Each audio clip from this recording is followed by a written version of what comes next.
আজকে এই পুরো বাংলাদেশের মানুষ আন্দোলন, মিছিল, মিটিং, ভোট করে প্রধানমন্ত্রী বানিয়ে দিল। বাংলাদেশে আজ থেকে ইসলামী আইন চলবে। ঘোষণার পরেই ভারত এবং আমেরিকা বাংলাদেশকে অর্থনৈতিকভাবে বয়কট করবে না? করবে না? করবে। যেমন ইরানকে বয়কট করেছে, যেমন ভেনেজুয়েলার প্রধানমন্ত্রীকে উঠিয়ে নিয়ে চলে গেছে, তো বয়কট করবে।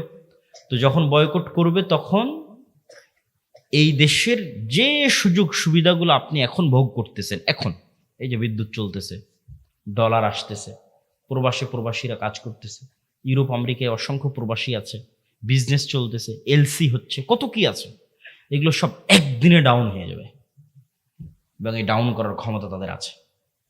এই একদিনে যখন ডাউন হয়ে যাবে তখন আপনিও 1 সপ্তাহ 10 দিনের মধ্যে বলবেন, রাখো তোমার এই আবদুল্লাহর ইসলাম আর মোহাম্মদ ইসলামের ইসলাম, আমাদের আগের জীবনই ভালো ছিল। কারেন্ট নাই, বিদ্যুৎ নাই, এসি নাই, ফ্রিজ নাই, ডলার নাই, টাকা নাই, পয়সা নাই, কিসের ইসলাম? তখন আপনি আবার পরের দিন আন্দোলন, মিছিল, মিটিং করে নামিয়ে দিবেন। তাহলে অন্তত এই দেশের 20% মানুষ যতক্ষণ এই বিশ্বাসের উপর অটল না হবে যে পরকাল আসল, কিসের দুনিয়া, কাদের মতো? আসহাবুল উখদুদ সূরা বুরুজের ওদের মতো। ওয়ামা নাকামু মিনহুম ইল্লা ইউমিনু বিল্লাহিল আজিজিল হামিদ। পুরো একটা সম্প্রদায় আগুনের মধ্যে ঢুকে যাচ্ছে, মা সন্তান সহ আগুনের মধ্যে ঢুকে যাচ্ছে। কি সেই ইমান বিল গায়েব, যে শান্ত শিষ্ট আরামের বাড়ি ঘর রেখে আগুনের মধ্যে জ্বলে মরে যাচ্ছে? কি সেই ইমান বিল গায়েব? ওই ইমান বিল গায়েব হচ্ছে এটা যে ওই আসহাবুল উখদুদ ওরা দেখতে পাচ্ছে, নিশ্চিত দেখতে পাচ্ছে যে আমার সামনে জ্বলন্ত আগুন, এটা আগুন নয়, এটা জান্নাত। বলেন আল্লাহু আকবার। আর পিছনে যে আমার শান্তির বাড়ি ঘর আছে, ওখানে জাহান্নামের আগুন জ্বলতেছে। ওরা দেখতে পাচ্ছে যে ওখানে জাহান্নামের আগুন জ্বলতেছে। ওটাকে ওরা বাড়িঘর হিসেবে দেখতে পায়নি, ওখানে দেখতে পাচ্ছে ওখানে জাহান্নামের আগুন জ্বলতেছে, আমি ওখানে গেলে পুড়ে মরে যাব। আর যে সামনে জ্বলন্ত আগুন, এটা তো জান্নাত। অন্তত 20-30% মানুষের ইমান যতক্ষণ ওই লেভেলে না যাবে ততক্ষণ কিসের আপনি ইসলাম কায়েম করবেন? সম্ভব নয়। বাংলাদেশের মানুষই এতটা দুর্নীতিগ্রস্ত, এতটা বস্তুবাদ, এতটা দুনিয়াবাদীর সাথে আক্রান্ত, এরা আপনাকে টিকতে দিবে না। সম্ভব নয়। প্রত্যেকটা রন্ধ্রে রন্ধ্রে টাকার পাগল, ক্ষমতার নেশাগ্রস্ত লোকজন আছে। অন্তত 20-30% মানুষের ইমান লাগবে ইমান বিল গায়েবে সর্বোচ্চ লেভেলের, পরকালমুখী, দুনিয়া বিমুখ। আর 20-30% মানুষের লাগবে পূর্ণাঙ্গ তাওহীদ। আল্লামা ইকবাল লিখেছেন, এ দৌর আপনে বারাহিম কি তালাশ মে হ্যাঁ, যে আজকের যুগের মুসলমানদের সকল সমস্যার সমাধানের একটাই রাস্তা, এই যুগের ইব্রাহিম লাগবে। এই যুগের ইব্রাহিম কোথায়? আজ থেকে 5000 বছর আগে ইব্রাহিম আলাইহিস সালাতু ওয়াস সালাম এসেছিল, পূর্ণাঙ্গ শতভাগ তাওহীদে বিশ্বাসী। ওই পূর্ণাঙ্গ শতভাগ তাওহীদে বিশ্বাসী ইব্রাহিম কোথায়? আজকের মুসলিম উম্মার মধ্যে ওই ইব্রাহিম লাগবে। তাহলে মুসলমানদের মুক্তির যাত্রা শুরু হয়ে যাবে। হ্যাঁ, আপনাদের মতো যারা আহলে হাদিস এবং সালাফি আছে, তারা বড় শিরক, বড় বেদাত থেকে অনেকটাই মুক্ত, কিন্তু পূর্ণাঙ্গ শতভাগ তাওহীদের অনুসারী নয়। কিভাবে? এটা আপনাকে বুঝিয়ে বলি যে কেমনে আপনি পূর্ণাঙ্গ শতভাগ তাওহীদের অনুসারী নন। ঠিক আছে, আপনি কবর মাজারে গিয়ে সিজদা দেন না, তাবিজ কবজ ব্যবহার করেন না, কিন্তু এই আপনি বিড়ি সিগারেটে আসক্ত। তাহলে যখন আপনি বিড়ি সিগারেটে আসক্ত, তখন আপনার ইলাহ ওই বিড়ি সিগারেট। আমি বলি না, আল্লাহ নিজে কোরআনে বলেছে যে তার নফস ইলাহু হাওয়া, তার ইলাহ হচ্ছে তার নিজের অন্তরের কামনা। ঠিক আছে, আপনি কবরকে ইলাহ মানেননি, কিন্তু ইলাহ তো আপনার নিজের নফসকে বানিয়ে রেখেছে। ইলাহ তো কোনো অবৈধ প্রেমিকাকে বানিয়ে রেখেছে, ইলাহ তো টাকার নেশাকে বানিয়ে রেখেছে, ইলাহ তো ক্ষমতার নেশাকে বানিয়ে রেখেছে। ওই টাকার জন্য আপনি সব করতে পারেন, হালাল হারামের বাস বিচার নাই। ওই ক্ষমতার জন্য আপনি সব করতে পারেন, ওই নারীর জন্য সব করতে পারেন, মনের প্রবৃত্তি পূরণ করার জন্য সব করতে পারেন। তাহলে তো আপনি শতভাগ তাওহীদপন্থী নন। তাহলে তো আপনি ইব্রাহিম আলাইহিস সালাতু ওয়াস সালামের মতো হতে পারলেন না, যে ইব্রাহিম আলাইহিস সালাম এবং ইসমাঈল আলাইহিস সালাম আসলামা ওয়া তাল্লাহু লিল জাবিন, নিজের ইচ্ছার বিরুদ্ধে গিয়ে সন্তানকে জবাই করতেছে, আর সন্তান নিজের ইচ্ছার বিরুদ্ধে গিয়ে জবাই হওয়ার জন্য রাজি হয়ে যাচ্ছে। কেন? সিদ্ধান্তটা আল্লাহর। এটা হলো শতভাগ তাওহীদ, যে আল্লাহর সিদ্ধান্তের সামনে পরিপূর্ণ আত্মসমর্পণ।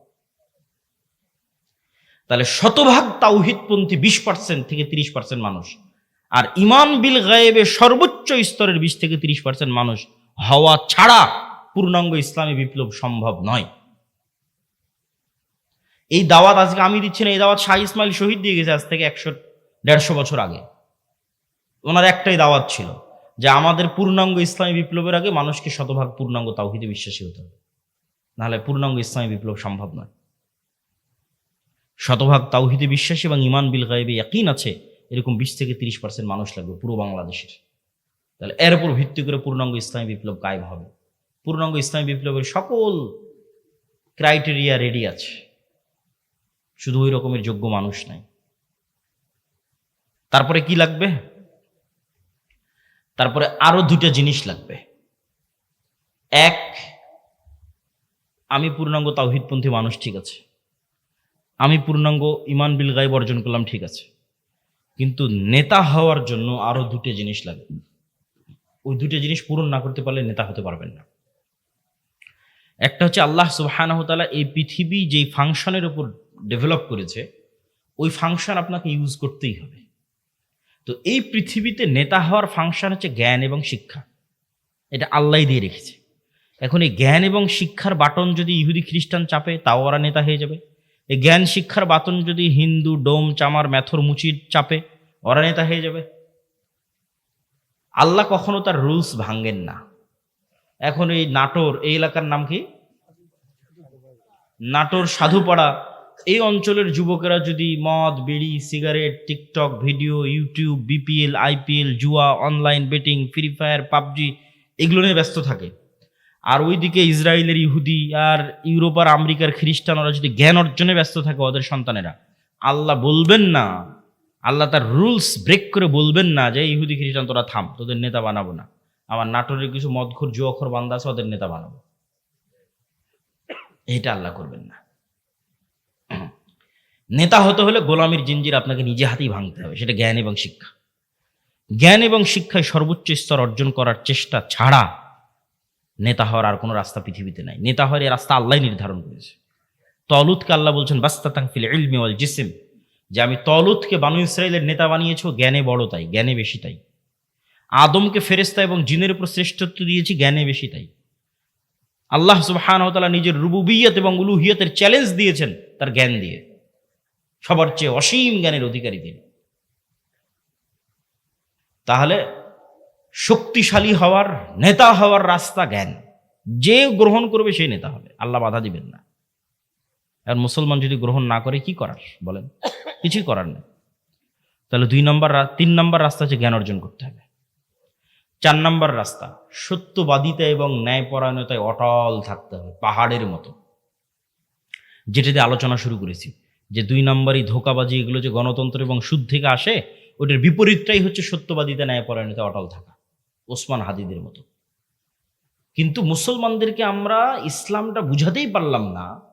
বাংলাদেশের OC DC SP AC land sub registrar সচিবালয়ে কত সচিব বসে আছে, আমরা তো বাহির থেকে তো এসে আর আমাদের কেউ গোলাম করতেছে না, আমাদের লোকজনই তো গোলাম, বাংলাদেশের নাগরিকেরাই তো গোলাম, বাহির থেকে এসে কেউ গোলাম করতেছে না। তো এই সমস্ত পদে যারা বসে আছে এরা টাকার কাছে বিক্রি হয়ে যায়, অথচ এরা সালাত আদায় করে, এরা হজ করে, এরা উমরা করে, এরা মসজিদ মাদ্রাসায় যে কমিটি বিশেষ অতিথি প্রধান অতিথি এরা সবাই আছে, কিন্তু নিজ চেয়ারে যখন বসতেছে তখন 2 নম্বরই করতেছে।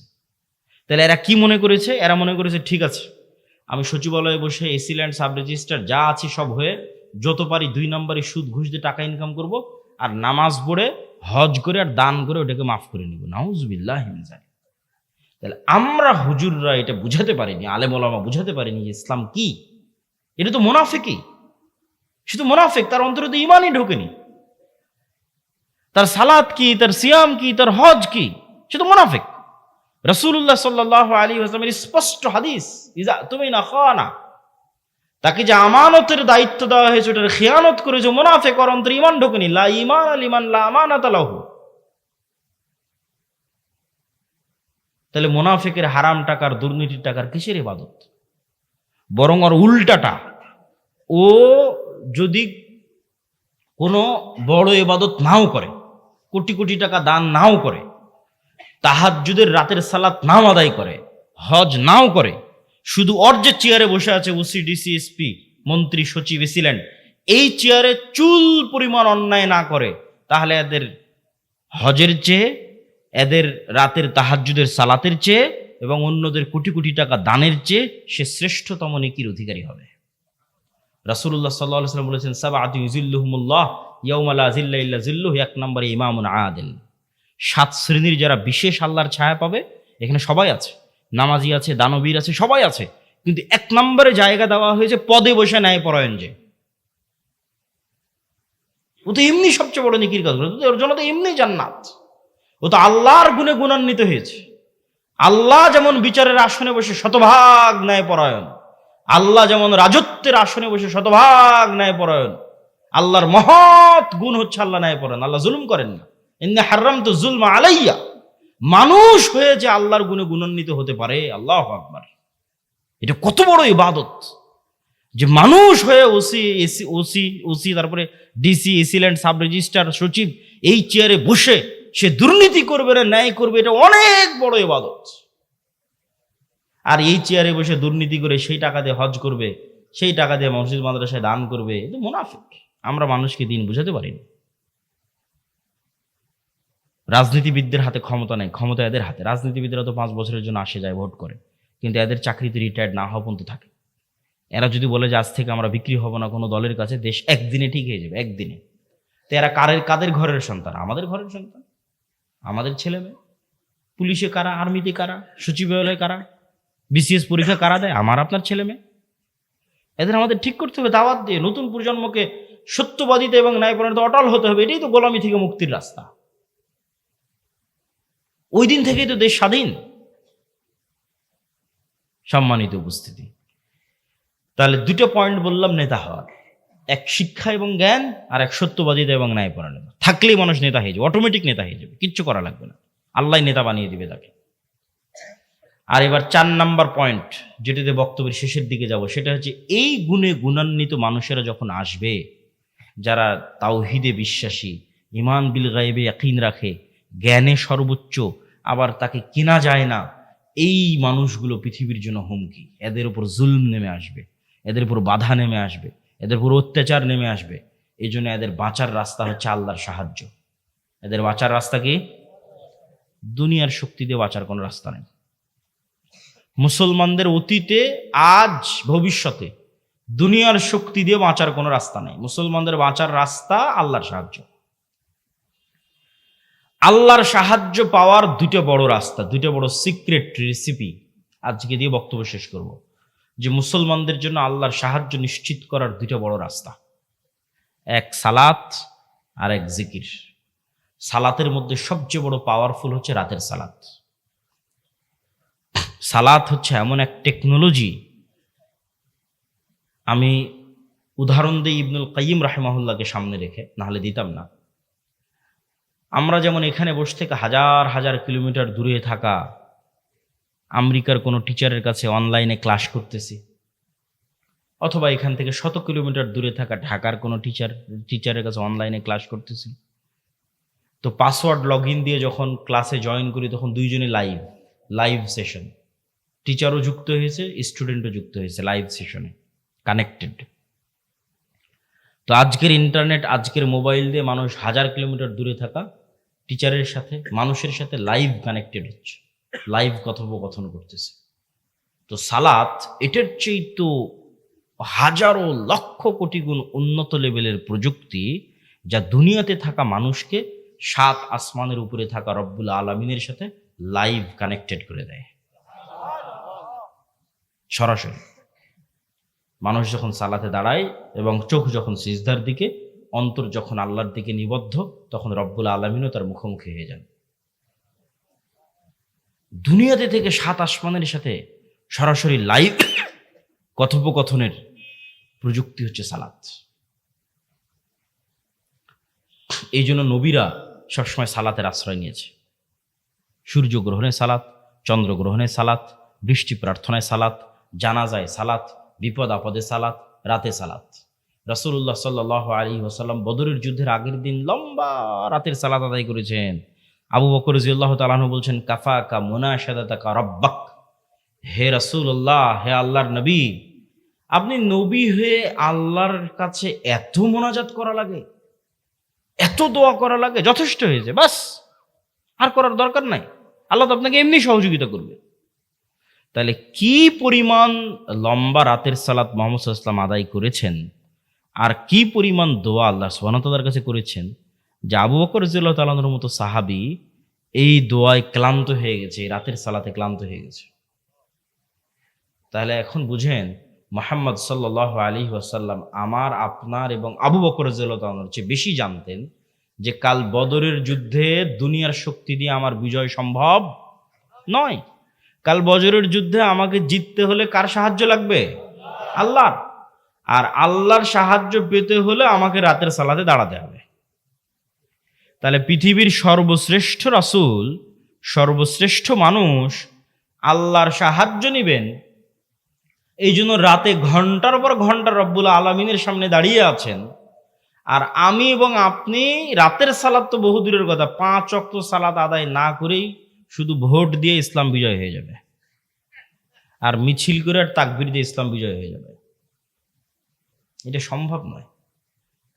ওই যেমন বলেছে 20-30% মানুষ শতভাগ তাওহীদপন্থী লাগবে, 20-30% ঈমান বিল গায়েব লাগবে, ঠিক তেমন তার পাশাপাশি 5 ওয়াক্ত সালাত আদায়কারী এবং রাতের সালাতে অভ্যস্ত মানুষ লাগবে। যে সালাতে নাই ও আল্লাহর গন্তির মধ্যে নেই। আর আবার ইসলাম কি, আর আবার বিপ্লব কি, আর আবার বিজয় কি, আর আবার খেলাফত কি, আর আবার শাসন কি, কিচ্ছু নাই। যে সালাতে নাই সে আল্লাহ সুবহানাহু ওয়া তাআলার গণনার মধ্যেই নাই, ওর জন্য আল্লাহর সাহায্য নাই। ও ভাগাড়ে পড়ে মারা গেল, কি ওকে কেউ উঠিয়ে নিল, কি গোলাম হয়ে গেল, সেটাও আল্লাহর দেখার নেই। আল্লাহ সুবহানাহু ওয়া তাআলার সাথে কানেক্টেড থাকা ছাড়া, আল্লাহর সাহায্য নেওয়া ছাড়া মুসলমানদের বিজয়ের কোনো রাস্তা নাই। আর আল্লাহর সাহায্য নেওয়ার জন্য সালাত আদায় করতেই হবে, আল্লাহর খাতায় নাম থাকতেই হবে। আল্লাহ আপনাকে চিনেই না, কিসের সাহায্য করবে আপনাকে? তো যে সালাতে নেয় ওকে তো আল্লাহ সুবহানাহু ওয়া তাআলা চিনবেই না। সম্মানিত উপস্থিতি, এই জন্য সালাত মোস্ট পাওয়ারফুল, আর সালাতের মধ্যে সবচেয়ে পাওয়ারফুল হচ্ছে রাতের সালাত। আমরা যেমন আমাদের ফোন, এই যে হাতে ফিঙ্গারপ্রিন্ট দিয়ে ফোন ওপেন হয়ে যাচ্ছে, পাসওয়ার্ড দিয়ে ফোন ওপেন হয়ে যাচ্ছে, ফেস ভেরিফিকেশন দিয়ে ফোন ওপেন হয়ে যাচ্ছে, 5 স্টার হোটেলে গেলে কার্ড পাঞ্চ করলে ওপেন হয়ে যাচ্ছে। তো এগুলো সব লক ওপেন হওয়ার সিস্টেম পৃথিবীতে। তো কল্পনা করেন যে আমরা পৃথিবীর অত্যাধুনিক প্রযুক্তির একটা দরজার সামনে দাঁড়িয়ে আছি। এর চেয়ে অত্যাধুনিক প্রযুক্তির দরজা পৃথিবীতে নাই। ওই দরজা ওপেন করতে হলে বিভিন্ন varieties type of password use করতে হয়। যেমন নির্ধারিত সময়ে আসতে হয়, নির্ধারিত সময় ছাড়া খুলে না। আবার নির্ধারিত ফরম্যাট ছবি, পিকচার ওখানে আপলোড করা আছে, ওইটার সাথে মিলতে হয়। আবার ওই প্রতিটা ফরম্যাটের সাথে নির্ধারিত সাউন্ড আছে, ওটাও মিলতে হয়। যেমন ধরেন আমি এই ফরম্যাটে দাঁড়ালাম, এটার সাথে একটা সাউন্ড আছে আলহামদুলিল্লাহ রাব্বিল আলামিন। রুকুর ফরম্যাটে দাঁড়ালাম, ওটার সাথে একটা সাউন্ড আছে সুবহান রাব্বিল আযীম। টাইম মিলতে হবে, ফরম্যাট মিলতে হবে, আওয়াজ মিলতে হবে, তারপরে ওই দরজাটা খুলবে, তার আগে দরজা খুলবে না। তো এইরকম সালাত এর চাইতেও টপ লেভেলের উন্নত প্রযুক্তি, যা রব্বুল আলামিনের সাহায্যের দরজা, রব্বুল আলামিনের সাথে যোগাযোগের দরজা উন্মুক্ত করে দেয় হচ্ছে সালাত। এই সালাত ছাড়া আমাদের বাঁচার কোনো রাস্তা নেই, সালাত ছাড়া আমাদের উদ্ধার হওয়ার কোনো রাস্তা নেই। 2 নম্বর হচ্ছে জিকির। জিকিরের মধ্যে সবচেয়ে গুরুত্বপূর্ণ হচ্ছে সকাল সন্ধ্যার জিকির। সকাল সন্ধ্যার জিকির দিয়ে আল্লাহ কোরআন পরিপূর্ণ করে রেখেছে, যদিও আমরা এটাকে খুবই অবহেলা করি। সকাল সন্ধ্যার জিকির। জিকির কেন পাওয়ারফুল? জিকির কেন পাওয়ারফুল এটা বুঝতে হলে আপনাকে বুঝতে হবে আওয়াজ কেন পাওয়ারফুল, সাউন্ড কেন পাওয়ারফুল। সাউন্ড কি আবার পাওয়ারফুল হতে পারে? আওয়াজ কি পাওয়ারফুল হতে পারে? শব্দ এবং বাক্য কি পাওয়ারফুল, শক্তিশালী হতে পারে? এটাই আগে বুঝতে হবে। আজকের আধুনিক সভ্যতা টিকে আছে, এই যে ক্যামেরা, এই যে মোবাইল, কম্পিউটারের টিকে আছে এই আলোর তরঙ্গের মধ্যে ডাটা ট্রান্সফার করার ক্ষমতা, এটার উপর। আমি এখানে বলতেছি, আমার এই কথাটা আলোর মধ্যে দিয়ে এই মোবাইল হয়ে, নেটওয়ার্কের টাওয়ার হয়ে আমেরিকায় গিয়ে এখন বাজতেছে, ইউরোপ, সৌদি, কুয়েত, কাতার, ঢাকা, রাজশাহী থেকে এখনই বাজতেছে। তো এই যে এই আলো যে আমার এই কথা বহন করতে পারে, ডাটা ট্রান্সফার করতে পারে, এটা আমরা জানতাম না, মানুষ জানতো না, এটা আগে থেকেই ছিল। ওটা আমরা জেনে কাজে লাগাতে পেরেছি, এটাই আমাদের আধুনিক সভ্যতা, এটার উপরে টিকে আছে। আর একটা প্রযুক্তি যেগুলোর ধারে কাছে বিজ্ঞান নাই, কিন্তু এটা সবচেয়ে উন্নত প্রযুক্তির প্রযুক্তি, সেটা হচ্ছে শব্দভিত্তিক, আওয়াজ ভিত্তিক প্রযুক্তি, যেটার কিছু জ্ঞান আল্লাহ সুলাইমান আলাইহিস সালাতু ওয়াস সালামকে দিয়েছিলেন। কিছু জ্ঞান, যেমন আমি এতক্ষণ যে চিল্লাচ্ছি, আমি কিন্তু শব্দ এবং আওয়াজে উচ্চারণ করতেছি। এখানে যদি একটা চাইনিজ বসে থাকতো, ও খেলে আওয়াজই শুনতে পেত। আবার এখানে বসে একটা চাইনিজ বক্তব্য দিত, আপনি খেলে আওয়াজই শুনতে পেতেন, তাই নয় কি? সেটাই। তাহলে ঠিক কোনো এক স্টাইলের আওয়াজ উচ্চারণ করলে ওই পিঁপড়াও বুঝবে, সেই স্টাইলের আওয়াজ আমি জানি না। কোনো এক স্টাইলের আওয়াজ উচ্চারণ করলে পাখিও বুঝবে, আমি জানি না। কোনো এক ফরম্যাটের আওয়াজ উচ্চারণ করলে গরু বুঝবে, আমি জানি না। আবার গরুর ওই ফরম্যাটের আওয়াজের কি অর্থ আমি জানি না। যেমন অন্য একটা ভাষা আমার কাছে গরুর আওয়াজের মতোই আওয়াজ মনে হয়, সেম। কিন্তু এই জ্ঞানটা আল্লাহ কাকে দিয়েছিলেন? সুলাইমান আলাইহিস সালাতু ওয়াস সালামকে দিয়েছিলেন। এটাই সাউন্ড টেকনোলজি। সুলাইমান আলাইহিস সালাতু ওয়াস সালাম তার দরবারে বলতেছে, রানী বিলকিসের সিংহাসন নিয়ে আসতে হবে। ক্বালা ইফরিতুম মিনাল জিন, ইফরিত নামক জিন দাঁড়িয়ে বলল, আমি এই সিংহাসন নিয়ে আসবো, আপনি যে বসে আছেন এই বসে থেকে দাঁড়ানোর পূর্বে সিংহাসন নিয়ে আসবো। এই কথা সুলাইমান আলাইহিস সালামের পছন্দ হয়নি। সুলাইমান আলাইহিস সালাম আরো দ্রুত চান। আল্লাযী ইনদাহু ইলমুম মিনাল কিতাব, তখন আরেকজন বলল, ওই আরেকজন জিন না মানুষ তা কোরআনে উল্লেখ নাই। কোরআনে এভাবে উল্লেখ আছে যে যাকে আল্লাহ কিতাবের জ্ঞান দিয়েছিলেন সে বলল। যাকে আল্লাহ কিসের জ্ঞান দিয়েছিলেন? কিতাবের জ্ঞান দিয়েছিলেন, সে বলল চোখের পলক পড়ার পূর্বে রানী বিলকিসের সিংহাসন আপনার সামনে উপস্থিত হয়ে যাবে। আল্লাহু আকবার। তো আয়াতের বিবরণের আন্দাজে বলতেছে যে জিন চেয়েছিল গায়ের শক্তিতে আনতে, ইফরিত চেয়েছিল গায়ের জোরে যত দ্রুত আনা যায়, উড়ে যাব, উড়ে নিয়ে আসবো। আর আল্লাহ জি ইনদাহু ইলমুম মিনাল কিতাব, যার কাছে কিতাবের জ্ঞান ছিল, গায়ের জোরে আনেনি, জ্ঞানের জোরে এনেছে। আমি মনে হয় বুঝাতে পারলাম না কথা, কি আমার বুঝতে পারছেন? কোরআনের ধারা বিবরণীতে বোঝা যাচ্ছে যেই লোক চোখের পলকে নিয়ে আসলো, এ গায়ের জোরে আনেনি, কিসের জোরে এনেছে? জ্ঞানের জোরে। সে জ্ঞান কি? কিতাবের জ্ঞান। কিতাবের সে বিশেষ জ্ঞান কি? কিছু কিছু মুফাসসির লিখেছে যে কিতাবের জ্ঞান হচ্ছে লাউহে মাহফুজের বিশেষ কিছু জিকির তার জানা ছিল। বলেন আল্লাহু আকবার। আল্লাহু আলাম। কিন্তু জ্ঞানের উপর ভিত্তি করে সেই কাজটা করেছে। তো বিশেষ কোনো সাউন্ড, বিশেষ কোনো জিকির যেটা ব্যবহার করে সে চোখের পলকে ওই সিংহাসনকে ওখান থেকে উঠিয়ে সুলাইমান আলাইহিস সালামের কাছে নিয়েছে, যেই জ্ঞান কিতাবের জ্ঞান, বিশেষ কোনো কিতাবের জ্ঞান তার কাছে ছিল।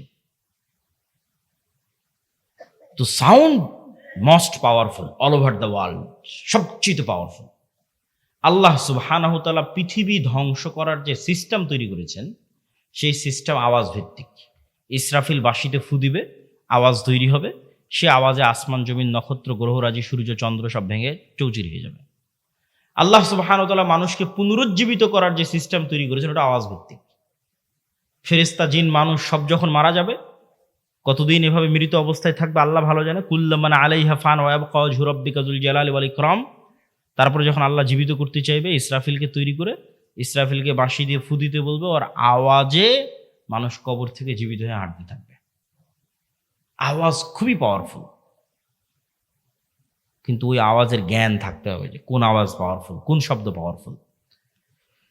তো আল্লাহ সুবহানাহু ওয়া তাআলা উম্মতে মুহাম্মাদিকে সবচেয়ে বড় পাওয়ারফুল জিনিস দিয়ে দিয়েছে, যেটা মূসা আলাইহিস সালামের লাঠির চেয়ে পাওয়ারফুল, যেটা মূসা আলাইহিস সালামের পাথরের চেয়ে পাওয়ারফুল, যেটা বানু ইসরাইলের তাবুত কোরআনে আছে দেখবেন।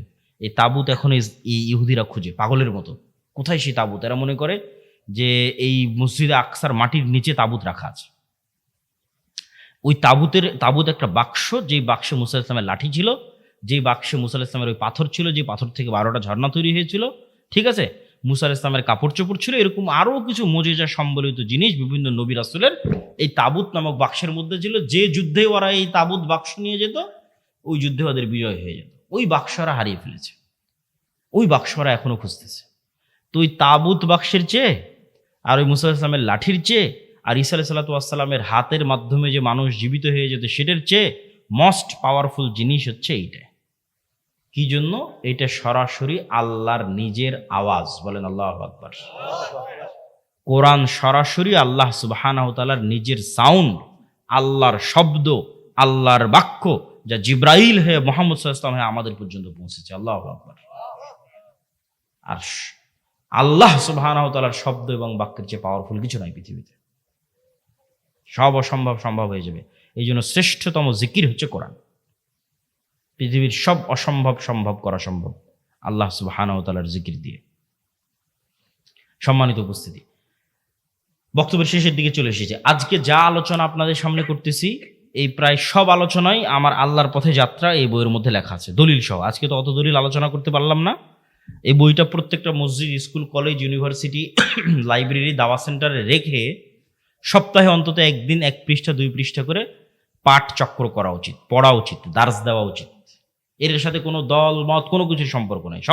সব মুসলমানের জন্য, জানার জন্য, জ্ঞান অর্জনের জন্য, ঈমান বিল গায়ব এবং তাওহীদে ইয়াকিন তৈরি করার জন্য এবং মুসলমানদের গোলামি থেকে আজাদির জন্য কি দরকার তা জানার জন্য প্রত্যেক মসজিদ, প্রত্যেক মাদ্রাসা, স্কুল, কলেজ, ইউনিভার্সিটি, দাওয়া সেন্টার, লাইব্রেরি তে রেখে অন্তত প্রতি সপ্তাহে 1-2 পৃষ্ঠা করে পড়া উচিত।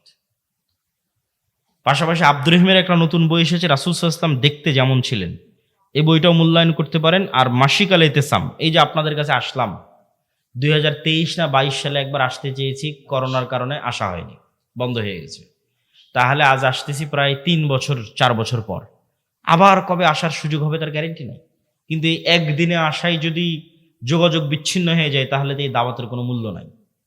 এই সম্পর্কটা হতে হবে স্থায়ী, আর স্থায়ী হওয়ার সবচেয়ে বড় মাধ্যম হচ্ছে মাসিক আল ইতিসাম। এই মাসিক আল ইতিসামে আমি নিজে নিয়মিত 3টা প্রবন্ধ লিখি, অন্যরা তো লেখেই, আমি লিখি 3টা। এই জন্য মাসিক আল ইতিসাম এখানে নিয়মিত আসার উদ্যোগ আপনাদের নিতে হবে। এখানকার যুবক সমাজ, মসজিদের কমিটি হোক, মাদ্রাসার উদ্যোক্তা হোক, অন্তত 5 কপি 10 কপি এখানকার জ্ঞানী, স্কুল, কলেজ, ইউনিভার্সিটি, প্রাইমারি, বিদ্যালয়, যা যেখানে আছে শিক্ষিত মানুষ, তাদেরকে দিয়ে পড়ানোর চেষ্টা করা এবং নিজেরাও পড়ার চেষ্টা করা। 2 নম্বর, আমাদের সাথে স্থায়ী যোগাযোগের মাধ্যম হচ্ছে মক্তব। আমাদের 700 মক্তব আমাদের কাছে ট্রেনিং নিয়েছে। আপনাদের এলাকার মক্তবের শিক্ষকদের আমাদের ট্রেনিংয়ে পাঠাবেন এবং আমাদের সিলেবাস এই জিনিসগুলো ছোটবেলায় বাচ্চাদের মাথায় না দিলে এই আপনাদের মধ্যে 1 ঘন্টা বক্তব্য দিয়ে লাভ নেই। বুড়া মানুষকে দিয়ে বিপ্লব হবে না। আমাদের নতুন প্রজন্মকে তৈরি করতে হবে। এই জিনিসগুলো তাদের মাথায় এখন থেকেই দিতে হবে। আর এটার জন্য শুধু মাদ্রাসায় 2% ছেলে মেয়েকে পড়িয়ে লাভ হবে না। শতভাগ মুসলমানের সন্তানের মাথায় দেওয়ার জন্য শতভাগ মসজিদে মক্তব লাগবে, এবং সেটা যদি আমাদের সিলেবাসে হয় তাহলে আমরা এটাকে সবচেয়ে বেস্ট মনে করি। আর 3 নম্বর, এরকম মাদ্রাসাগুলোকে সহযোগিতা করার জন্যই রবেদাতুল মাদারিস সালাফিয়া, এক ব্যতিক্রম প্রশিক্ষণের আয়োজন করলাম আমরা রবেদাতুল মাদারিস সালাফিয়া থেকে। জামিয়া সালাফিয়ার অধিভুক্ত হওয়ার মাধ্যমে যে প্রায় 65-70 শিক্ষা প্রতিষ্ঠান আমাদের অধিভুক্ত হয়েছে, তাদের 150-র কাছাকাছি শিক্ষক 1 সপ্তাহব্যাপী বিভিন্ন জ্ঞান এবং শিক্ষা কেন্দ্রিক তারা ট্রেনিং পেয়েছে আমাদের কাছে জামিয়া সালাফিয়া। আমাদের কাজই হচ্ছে শিক্ষা এবং জ্ঞান কেন্দ্রিক একটা বিপ্লব বাংলাদেশে তৈরি করা, জ্ঞান এবং শিক্ষা ছড়িয়ে দেওয়া। তো এই বিভিন্নভাবে জামিয়া সালাফিয়ার সাথে, দাওয়া ইলাল্লাহর সাথে, মাসিক আল ইতিসামের সাথে আপনাদের স্থায়ী সম্পর্ক তৈরি হলে সেটাই হবে প্রকৃত কাজ, প্রকৃত অর্থে কাজ। তো আমরা আলোচনা করছিলাম জিকির কেন শক্তিশালী, তার লাস্ট 2টা পয়েন্ট খুব ভালো লাগবে, অধৈর্য হওয়ার কিছু না। লাস্ট পয়েন্ট, আল্লাহ সুবহানাহু ওয়া তাআলা বলছেন ইউসাব্বিহু লিল্লাহি মা ফিস সামাওয়াতি ওয়া মা ফিল আরদ। আসমান জমিন এবং তার মধ্যে যা কিছু আছে, এই টিস্যু, এই লিফলেট, এই প্যান্ডেল, এই জামা কাপড়, এই মাটি, এই ক্যামেরা, লাইট, সব 24 ঘন্টা আল্লাহর তাসবিহ পাঠ করতেছে। আল্লাহু আকবার। এবং এই তাসবিহ পাঠের আওয়াজ হচ্ছে, এটাই তো আওয়াজ কেন্দ্রিক প্রযুক্তি। আপনি যেমন পিঁপড়ার চলার আওয়াজ শুনতে পাচ্ছেন না, এরকম এদের তাসবিহ পাঠের আওয়াজ শুনতে পাচ্ছেন না। কিন্তু এই পিঁপড়ার চলার আওয়াজ তো 10 কিলোমিটার দূরে থাকা হাতিও শুনতে পাচ্ছে, কিন্তু আপনি তো পাচ্ছেন না। আল্লাহরই কিছু প্রাণী আছে যারা পিঁপড়ার চলার আওয়াজ শুনতে পাচ্ছে। এটা আমাদের শ্রবণ শক্তির ঘাটতি, এই জন্য তো এটা গায়েব। এই জন্য তো গায়েবের জ্ঞান আল্লাহ কোরআনে দিয়েছে, এটা গায়েবের নলেজ। আল্লাহ বলতেছে এগুলো সব তাসবিহ পাঠ করতেছে, তোমরা জানো না, এটাই তো গায়েব। এটার উপরে তো আমাদের ইয়াকিন লাগবে। শুধু কি এরা তাসবিহ পাঠ করতেছে? রাসূলুল্লাহ সাল্লাল্লাহু আলাইহি সাল্লাম বলতেছেন, মুয়াজ্জিন যখন আজান দেয়, যতদূর পর্যন্ত আজানের আওয়াজ যায়, সব জীবজন্তু, জড়বস্তু, জড় পদার্থ, কীট পতঙ্গ, পঙ্গপাল সব আজান বুঝে এই আজানের পক্ষে কি আমাদের মাঠে সাক্ষী দিবে। তাহলে এরা তাসবিহ বুঝে, আবার আমি যখন সুবহানাল্লাহ বলতেছি তখন এটাও বুঝতেছে। এই টিস্যু পেপার আমার সুবহানাল্লাহ বুঝে, কেন ও নিজেও সুবহানাল্লাহ পড়তেছে। এটাই গায়েব। এই জন্য এটা সবচেয়ে পাওয়ারফুল। সবকিছু আপনার অধীনস্থ এক জিকির দিয়ে।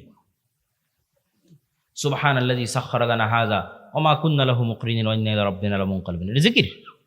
এটাতে গাড়ি বিমান সব অধীনস্থ। মহাপবিত্র সেই সত্তা যিনি এই গাড়ি বিমান আমাদের অধীনস্থ করে দিয়েছেন। এই জন্য জিকির আপনাকে ব্যবহার করতেই হবে, বিশেষ করে সকালে এবং সন্ধ্যায়। এবং অনেক সময় দোয়ার চেয়ে জিকির পাওয়ারফুল হয়, এই জন্য দোয়াতে মানুষের নিজের কথা বেশি থাকে। আল্লাহ আমার এটা দাও, আল্লাহ আমার ছেলেকে এটা দাও, আল্লাহ আমার বউকে এটা দাও, আল্লাহ আমার টাকা দাও, আল্লাহ আমার পয়সা দাও, বাড়ি দাও, গাড়ি দাও, নিজের কথা বলতে বলতে শেষ।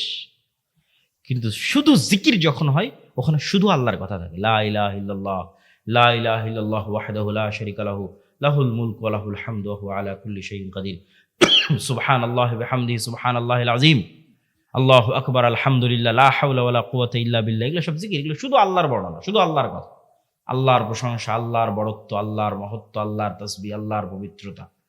আর এই ইবাদত ফেরেশতাদের ইবাদত। এই ইবাদত আপনার আশেপাশে যা জীবজন্তু, জড়বস্তু, জড় পদার্থ দেখছেন, এদের ইবাদত। কেন? ওদের নিজের কোনো চাওয়া নাই, ফেরেশতাদের নিজের কোনো চাওয়া নাই। তাহলে ওদের ইবাদত কি? তাসবিহ। ফেরেশতার ইবাদত তাসবিহ, আপনার আশেপাশে যা দেখতে পাচ্ছেন এদের ইবাদত তাসবিহ। আপনিও সকাল সন্ধ্যা তাসবিহ করেন, জিকির পাঠ করেন, পৃথিবীর সব অসম্ভব সম্ভব হয়ে যাবে। আল্লাহ সুবহানাহু ওয়া তাআলা মূসা আলাইহিস সালাতু ওয়াস সালামকে বলছেন, ওয়ালা তানিয়া ফি যিকরি, যে মূসা তোমাকে লাঠি দিলাম, সাপ হয়ে যাবে, সমুদ্রে মারলে রাস্তা তৈরি হয়ে যাবে, পাথরে মারলে ঝর্ণা তৈরি হয়ে যাবে। কিন্তু কতক্ষণ? যতক্ষণ তোমার কলব সালাত এবং জিকিরের মাধ্যমে আমার সাথে কানেক্টেড আছে। মূসা তুমি সালাতেও নাই, জিকিরেও নাই, সব ডিঅ্যাক্টিভেট হয়ে যাবে। ফেসবুকের অ্যাকাউন্ট যখন ফেসবুক ডিঅ্যাক্টিভেট করে দেয়, তখন লাঠি মারলেও সাপ হবে না, সমুদ্রে মারলেও রাস্তা হবে না, পাথরে মারলেও ঝর্ণা হবে না। কেন? মূসা আলাইহিস সালাম নিজেই সালাতে নাই, জিকিরে নাই। তাহলে হবে? আল্লাহ বলছে ওয়ালা তানিয়া ফি যিকরি, জিকির ভোলা যাবে না। কলবকে আমার সাথে কানেক্টেড থাকতে হবে। যতক্ষণ তোমার কলব সালাত এবং জিকিরের মাধ্যমে আমার সাথে কানেক্টেড, তখন অল এভরিথিং ইজ অ্যাক্টিভেটেড। তখন পিছনে যতই ফিরআউনের বিশাল লস্কর হোক আর সামনে যত বড়ই সমুদ্র হোক, রাস্তা তৈরি করে দেওয়া আমার দায়িত্ব। আল্লাহু আকবার। এই জন্য জিকির ছাড়া এবং সালাত ছাড়া মুসলমানদের কোনো রাস্তা নেই। কেন? মুসলমানরা দুনিয়াবী শক্তি দিয়ে পারবে না, তাকে গায়েবী মদদ নিয়েই বাতিল শক্তির বিরুদ্ধে লড়াই করতে হবে। আর গায়েবী মদদ পেতে চাইলে 5 ওয়াক্ত সালাত, রাতের সালাত, সকাল সন্ধ্যার জিকির ছাড়া কোনো রাস্তা নেই।